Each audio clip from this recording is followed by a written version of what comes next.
Good morning, everyone, and welcome to all of you online. We have a larger audience today because we have some bears and stuffed animals. I see things like rabbits and other things. Very exciting to be here today with this fabulous audience. Welcome to our Wednesday morning service. It's a time of just deepening our awareness of the one presence, and so I'd like to begin with an invocation. If you just join me by maybe taking a breath if you like. If you wish, close your eyes. And just relax into this moment. Just opening heart and mind to the awareness of the one power, one presence, life itself, dynamically creating through all that is. I know this presence is the very true essence and nature of my own being, and that is true for every person here, that we are all unique expressions of God's wisdom, God's love, God's joy and peace. We live and move and have our being in and as that. And so as we come together today for an opportunity to just connect, to be inspired, to be uplifted by our speaker, I know that our service unfolds beautifully, that it is a time for questions and for interaction, for engagement with our new speaker today, and that our service unfolds beautifully, and that this is a time for each one of us to get in touch with our heart's true desires and step into a place of knowing they are already manifesting. I am experiencing whatever it is my heart wants. And so I tune into that for the day as I listen to the message, as I connect with my friends and my spiritual community. Today is amazing. In fact, it is the best day ever. And so it is. Thank you for joining me. So we do have a few announcements. We have Valentine's Day concert this Friday. You know, we have this amazing soundscape orchestra, and Dr. Rishu's daughter, Lori, is the one who sort of brings that orchestra here. We have dancing, we have food, we have fun. It's free. We do like to ask for a love offering, but just come, have fun, connect with your neighbors. It's going to be a great day Friday. This Sunday is our Women's Spirit Circle. They are going to meet at 12:30 in the teen room rather than Rishu Hall. They'll be meeting in the teen room. I want to say thank you to the men's group. Our coffee machine is, we decided, probably more than 10 years old, the big professional coffee machine. And turns out those things are like, not like a little coffee maker. They're expensive. So the men's group is sponsoring the one. We bought a new one. It's here. It still needs to be installed, but we want to say thank you to the men's group, all of you men who help contribute to that. It's wonderful that you're helping make that possible for us. I'll tell you, our hospitality team is thrilled, and they'll be more thrilled when it actually gets connected, right?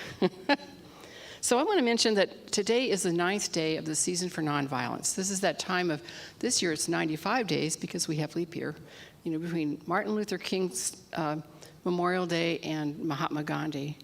They had this vision for peace in the world, and we have a packet of simple spiritual practices that you can pick up at the front desk if you're interested. And I'll tell you what today's is. So today's the 9th day in the season for nonviolence, and here's what the practice is. It says that it asks you today what your dream for peace is. What is your dream for peace? And that could just be peace in your own mind and your own life, in some area of your life. And then what is the one thing you can do today to honor your dream for peace? And finally, you're asked to do it. Do something today for more peace. Okay? Let's take that on. That's simple spiritual practice. Pick it up if you don't already have one, and look forward to tomorrow's. So this is our month of the Bears of Love, we call them. You're invited to bring new bears into the sanctuary. They sit here all month long. At the end of the month, we actually give them to the foundation called My Stuffed Bag, and they distribute them to organizations that help children in crisis all over the U.S. And they're thrilled every year when we collect so many of these bears and hug them up and love them up and then pass them on to them. So you can participate in that by sitting with a bear and giving it some love today. Some of you are already doing that. Thank you. Every morning on Sunday, every Sunday morning before service, we have this amazing Science of Mind class. It's just get a taste of Ernest Holmes. That group that meets before service, you're welcome to come anytime. There's no cost. It starts at 10:15 and it ends at 10:45, just before the service. and they've already gone through the whole Science of Mind book. They read a little bit each week and talk about it. It's just informal, engaging, and fun.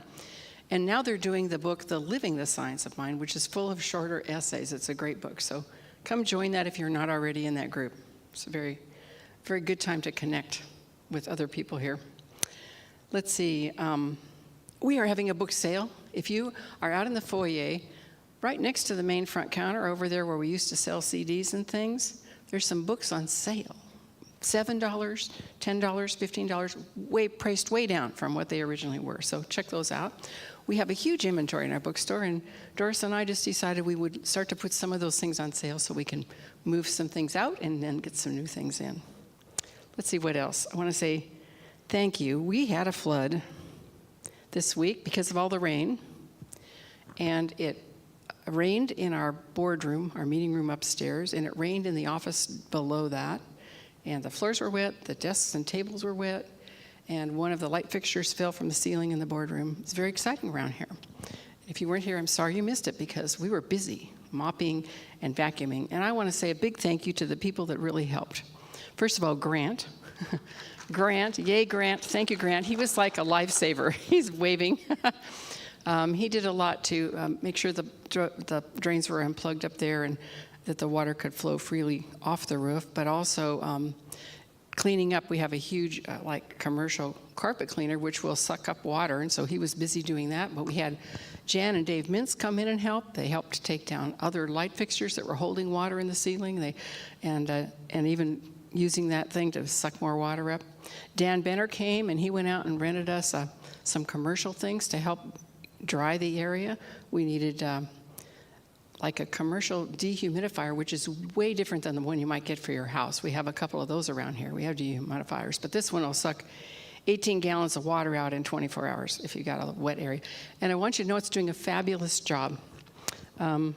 So a big thank you to Alex too, because he was here helping just mitigate all the things that were going on. So thanks to all of you.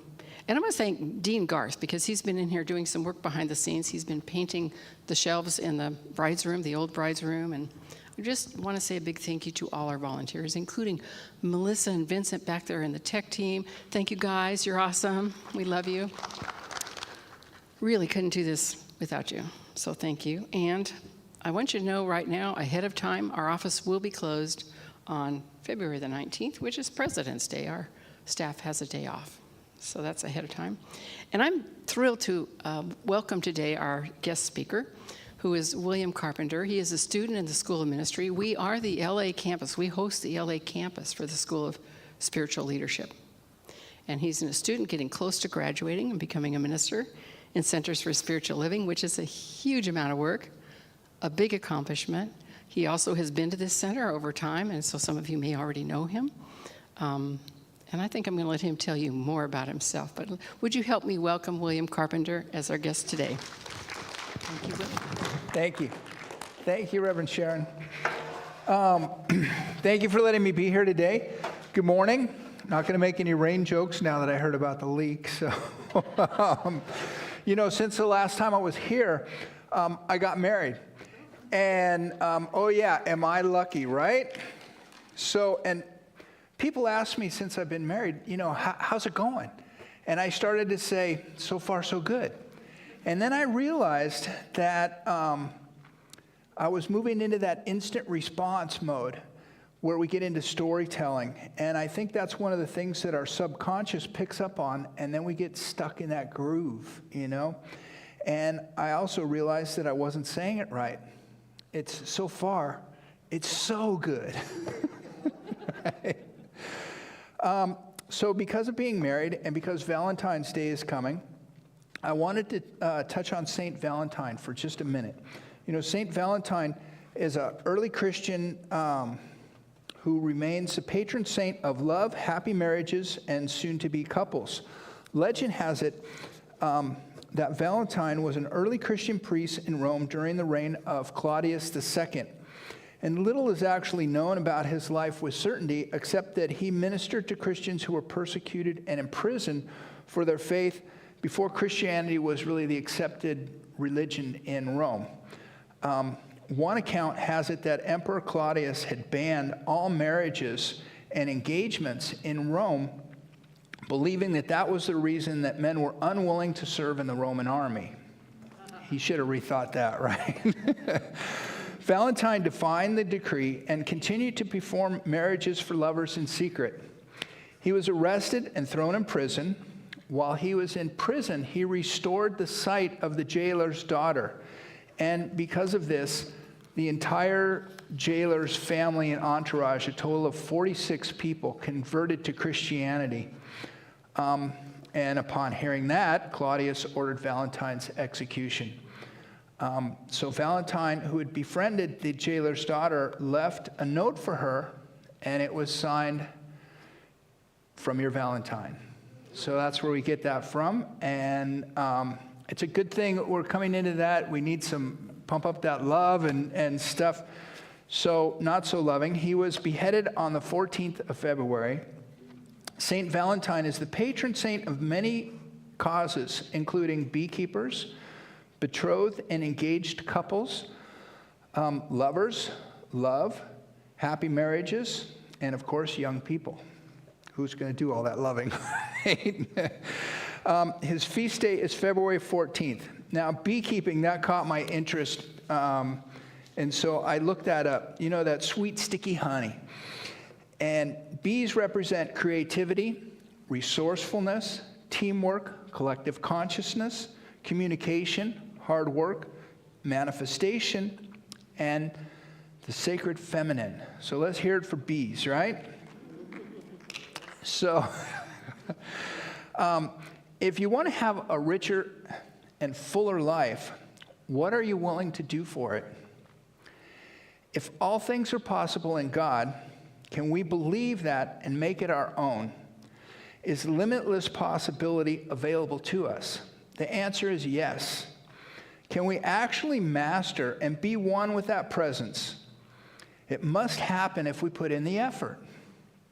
You know, when I first came into this teaching, I wanted to learn how I could change my life. There were a lot of things that I didn't think were working. And so I came in and I heard, change your thinking, change your life.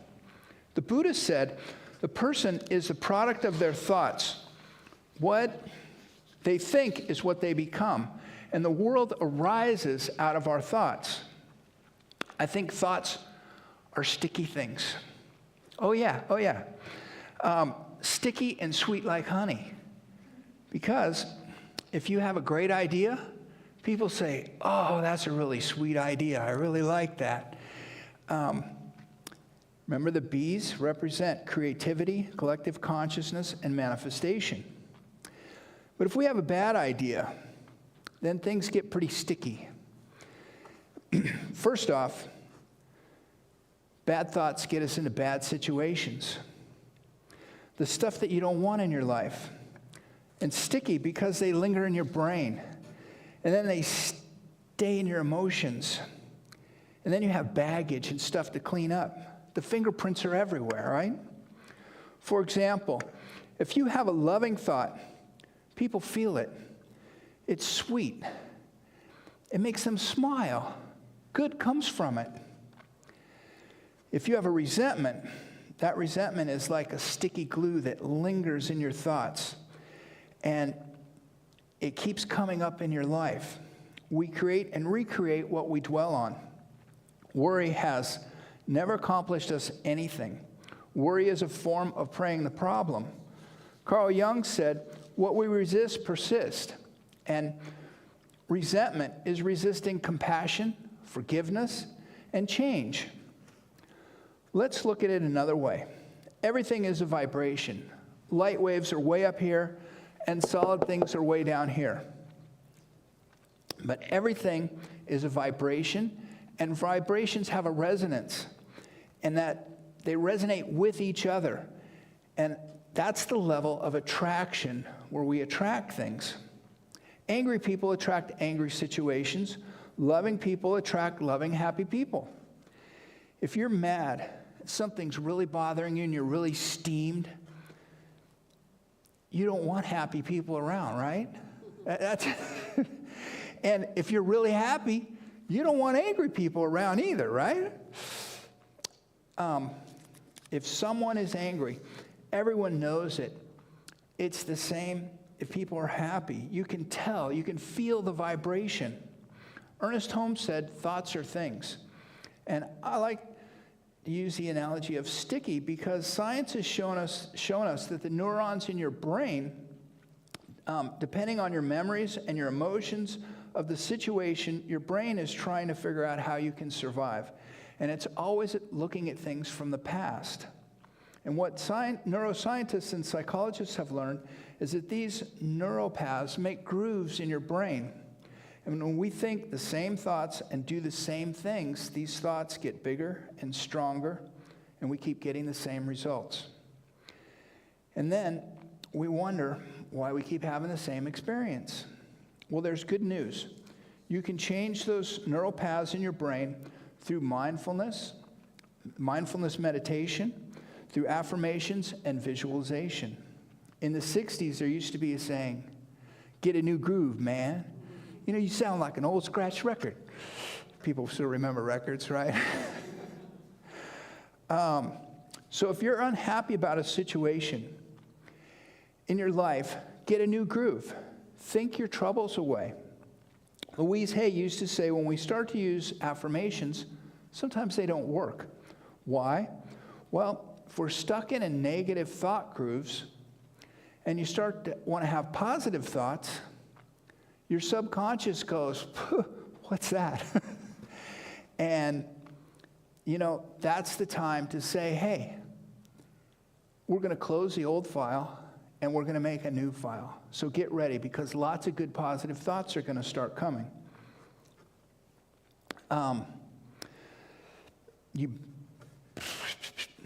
So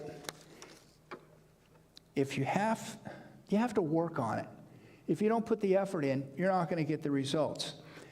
If you really want to know what you're thinking, look in the mirror and say, I love you.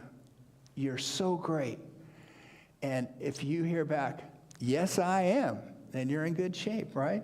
But if you hear back your parents or your teachers, wow, there's your sticky thoughts. Now you know what you have to work on, right?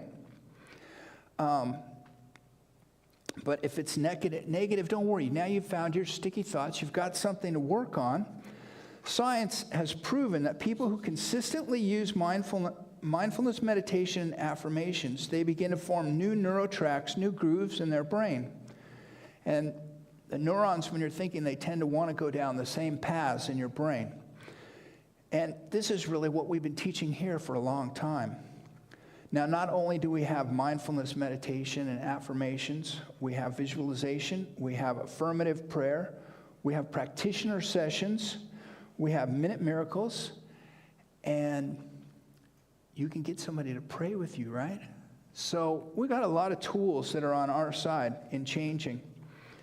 You know, finding a problem, those areas of gooey thought and beliefs, it isn't hard. We know exactly what's there. If I asked you what bugs you, what's the problem? Oh, we know. The problem is we just don't want anyone else to know, right? And drop the blame, shame, and regret. It's a useless information. But healing takes work, so start now. Ernest Holmes said, I suggest that we forget all the past and not wonder too much if faith works, but accept that we start to remake and remodel our own thinking. Do you really believe that God, Spirit, whatever you want to call it, is everywhere present through all things? And if you could really understand that and bring it into your being, can you get that the universe is for you? You are the expression of infinite love. You are the divine idea in the mind of God. If we could grasp this concept, then surely we can get a new groove. Clean out the old sticky thoughts, the beliefs that no longer protect us. If you're feeling stuck, then clean out the refrigerator or clean out an old closet And while you're doing it, you can say, I free myself of old thinking. I'm willing to change. And say it with me. I free myself from my old thinking, and I am willing to change. One more time. I free myself from old thinking, and I'm willing to change. How does that feel? Does it feel good? Does it feel like something we can start to work with? Ernest Holmes said, never let us forget that everyone is a center in the consciousness of God, and no one is more important than another. Every being is on a path of evolution. This is an election year. It's a good thing to remember, right? We're going to have plenty of opportunities to look at our thinking and how quickly we jump into judgment and criticism. If the outside manifestation is a reflection of the inside consciousness, then the answer is to do the spiritual work. It's inside of ourselves. Only we can do it. But it reflects out into the world. You know, if we're not willing to love ourselves, then how can we forgive others? And if we can't forgive others, how can we expect the world to change to be a loving and kind place? So it starts at home. Ernest Holmes opens his radio show with, there is a power for good and we can use it. Emma Curtis Hopkins said, there is good for me and I ought to have it.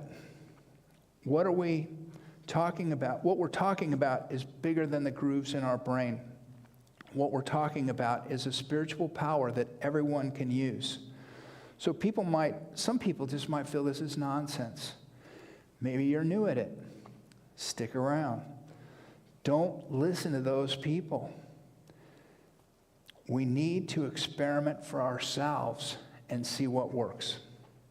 If you start to apply what we've been talking about so far in your life, the spiritual laws operate and react every time, just like physical laws like gravity or aerodynamics do. And because it's spiritual, people tend to think that, I don't have the faith. You need great faith to do those things. Well, when we turn a light switch on, we don't have to understand electricity.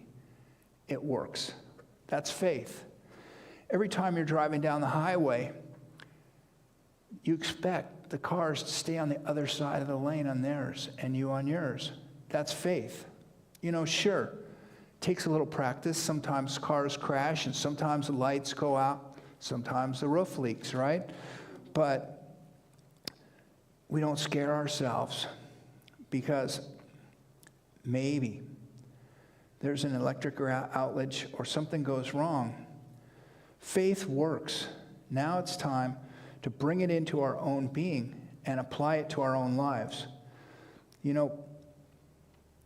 If you want to change your negative thinking and start to use positive affirmations, if you look in the mirror and you hear that voice that you don't want to hear instead of, yes, I am, then you've got a place to start working. Just a little bit every day, or when you hear those thoughts, makes a big difference. And then you get on track with it and you keep moving forward. One of the things that we encourage here are baby steps. Another great analogy is a compass. Ships and airplanes, they move around the planet with a compass. If it's foggy, dark, whatever, they keep at it. And that's like us with our faith. So they don't go, oh, you know what? I think we're picking up the metal over here on the ship. I don't think it's right. Maybe we should go that way. They stick the course with the compass. And with the compass, just a little half a degree, as you move forward, it moves further and further. And that little baby step has made a great change in your life. If we're going to have faith, what it takes is honesty. Honesty inside with ourselves. This is an inside job. We don't have to take it in front of anybody else, but we need to be honest with ourselves. And if you're saying that affirmations didn't work for you, well, did you just say it a few times and expect it to work? Did you just wait to the last minute and say it? You know, Mark Spitz was a gold medalist. He won more gold medals than anyone. He practiced. He used this stuff. He did his visualization. He did affirmations. And he practiced a lot. He spent a lot of time in the pool, and he got results. But he also had a coach to tell him if he was off track. So we have coaches here. They're called practitioners. It's well worth the money to sit and help resolve some of the blocks we have with practitioners. I think I've got 2 pages here, but it doesn't really matter. In the spirit of Valentine's and having more love in the world, and that this starts at home with ourselves. People who know me know that I'm a big Western enthusiast. And it started, one of the reasons was that my grandfather was an actor. His name was Wade Crosby. And he was a great big burly guy. He was much bigger than I am. And he always got parts in the movies as a bartender, bad guy and stuff. And so as a kid, I used to like to watch TV and look for him and see stuff. You know, now we can look people up on the internet and find their movies and search them out. And so with that, I got really interested in some of the other actors in the Westerns. So I don't have too much information about old B-Westerns. And, but I wanted to share one of my really true heroes. And it's William Boyd, who played Hopalong Cassidy. Boyd was born in 1895. He started acting in the silent movies. He did good. He got leading roles. He moved into the talkies and sound pictures. And he was having a pretty good career. And he was living that Hollywood lifestyle. And it's not always clean cut, right? And in 1931, Radio Pictures ended Boyd's contract because a photo was mistakenly run in the newspaper with a story about arrest of another actor, William Stage Boyd, on gambling, liquor charges, and other things that I don't think we should bring up in church. And although the newspapers apologized, explaining the following day that it was a mistake, that it wasn't the same Boyd, Boyd said the damage was already done, that virtually his career was destroyed for a few years because of this. And he eventually, when he started to get work, he began to work under Bill Boyd instead of William Boyd. And in 1935, he went out for the role of Red Connors in the movie Hopalong Cassidy. And he asked to be considered for the lead role of Hopalong Cassidy, and he won it. And the movie did quite well. If you don't know, Hopalong Cassidy is stories by Clarence Mulford. They were for Pulp Fiction magazines. Hopalong Cassidy was a hard-drinking, rough-living, red-headed wrangler of a cowboy. And our hero didn't smoke, didn't swear, didn't drink alcohol, drank sarsaparilla. And he always let the bad guys start the fight, you know? And so at the end of his, I don't want to get ahead of myself. So Boyd had been married 5 times in his Hollywood lifestyle. Each marriage was for a few years. He had a child, a boy who was born but died at 9 months. When he met Grace Bradley, it was a blind date. She didn't want to go out with him. She'd heard of his reputation. 3 weeks later, they were married. From 1937 until Boyd's death in 1972, they were together. That's the Valentine's part, right? So Grace Bradley, I saw her in a documentary, and she was talking about Hopalong Cassidy and her life with William Boyd. They'd been married for 35 years. She talked about how when his career was down and he couldn't get work, he made a choice, a decision inside of himself. He was not a religious man, but he made a decision that he would stand for good and he would only do good, and that from that he expected that God would do good for him. And so he held up his part of the bargain. he did good. When he got the Hopalong Cassidy character, he helped influence them that it would only be for good, that it wouldn't be bad things. And if you got in trouble, your character might be faded out of the Hopalong Cassidy series. And in 1942, Harry Sherman, who was the producer of the Hopalong Cassidy series, he was done with it. He'd done so many Westerns with different people. If you know movies, he was a big Western producer. And he was just done with it. And William Boyd, he hawked everything he had. He remortgaged his house. And in 1942, he paid $350,000 for the rights to Hopalong Cassidy. And people thought he was crazy. And it looked like they were right. It's a few years that just the theaters wouldn't show a Hopalong Cassidy movie anymore. He didn't have the money anymore to make new movies. And one day it came to him, how am I going to do good with this? You promised, we made a deal, God. And he went to NBC here in Los Angeles, and for a really reasonable price, he got, almost nothing. He got them to start playing the Hopalong Cassidy movies. And it was one of the first Western movies that got on, and it hit in Los Angeles, and it went nationwide. The Hopalong Cassidy franchise became the biggest thing that there was. I'm sure there's a few people here that might remember as kids the Hopalong Cassidy. I mean, they outdid all the other Westerns, and it really started that whole Western craze on TV that went for quite a long time. So,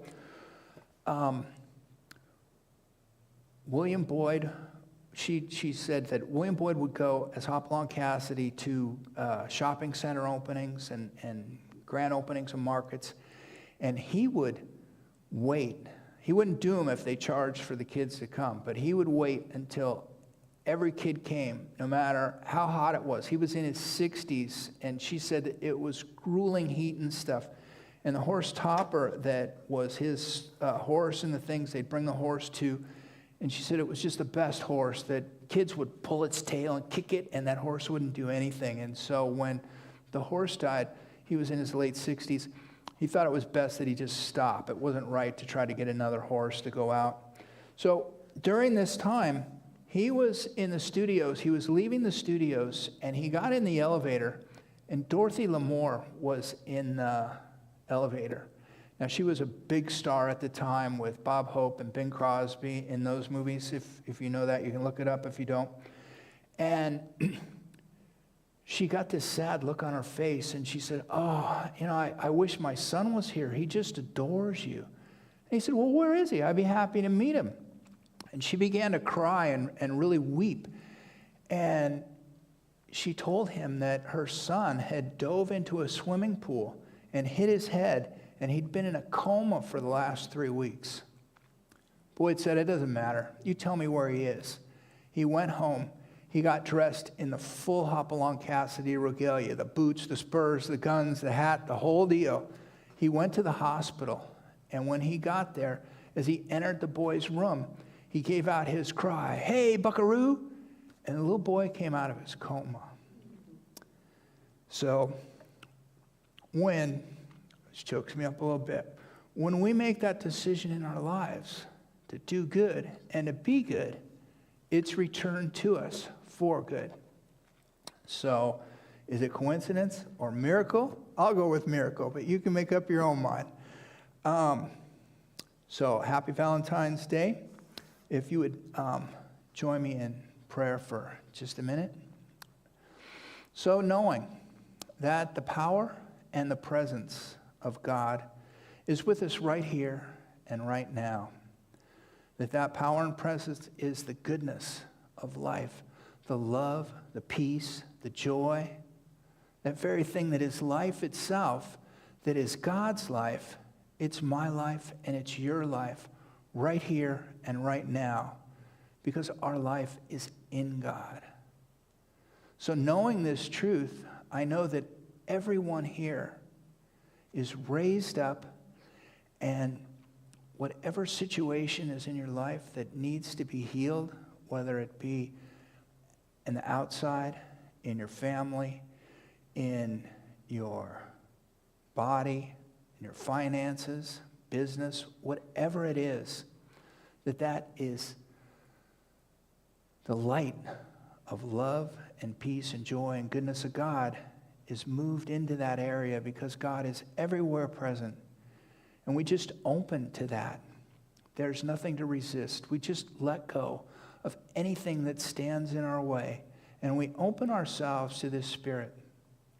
And from this, that goodness flows through every aspect of our lives. So I thank the Spirit within each and every one of us that has brought us here, that recognizes this truth, and that opens to that. And I thank that very essence and truth of God for this beingness, this life. And I just release this word, this prayer, to the very face of God to be reflected back to us in a multitude of ways beyond our greatest hopes, desires. And together we say, and so it is.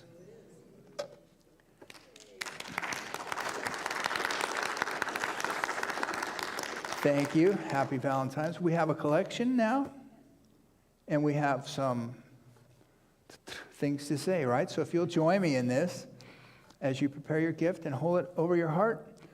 Divine love consecrates my gift. It goes forth to heal, to bless, and to prosper all those who give and all those who receive. I rejoice in the sharing of my good, and I release my gift with love, and so it is. Amen.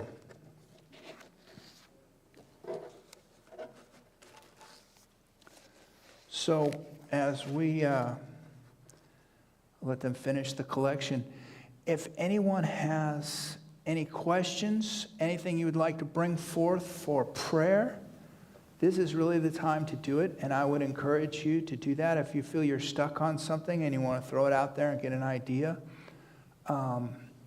would be a great time. And if I can't handle it, there's a few other ministers here that are happy to jump in. So, yes, please. Hold on, he's going to mic you up so everybody can hear.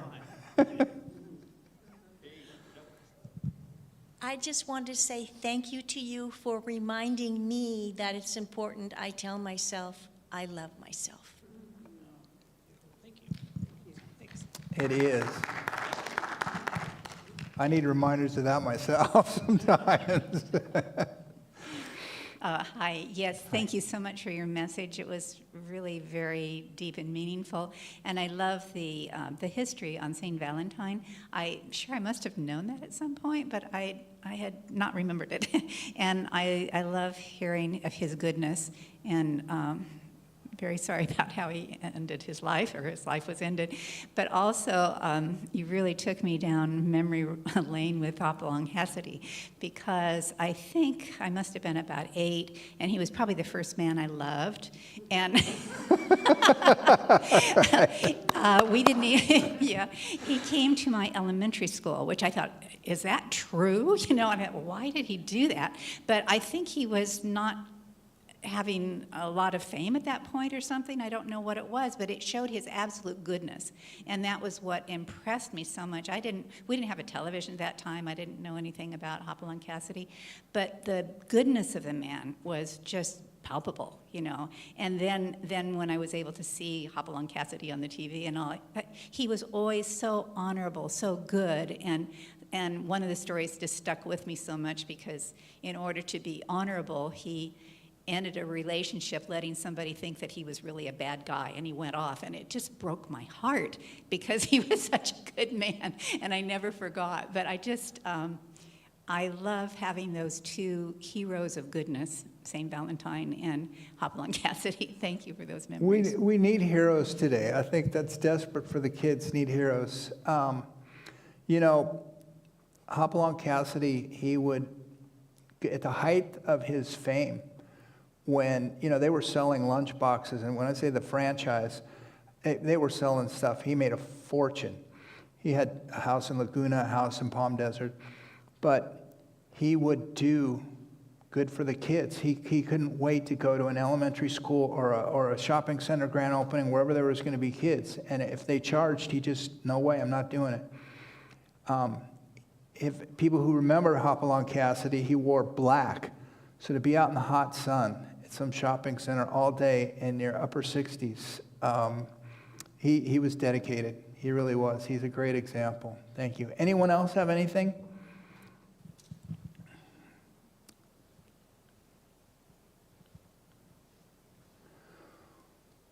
Well, then it's time to close.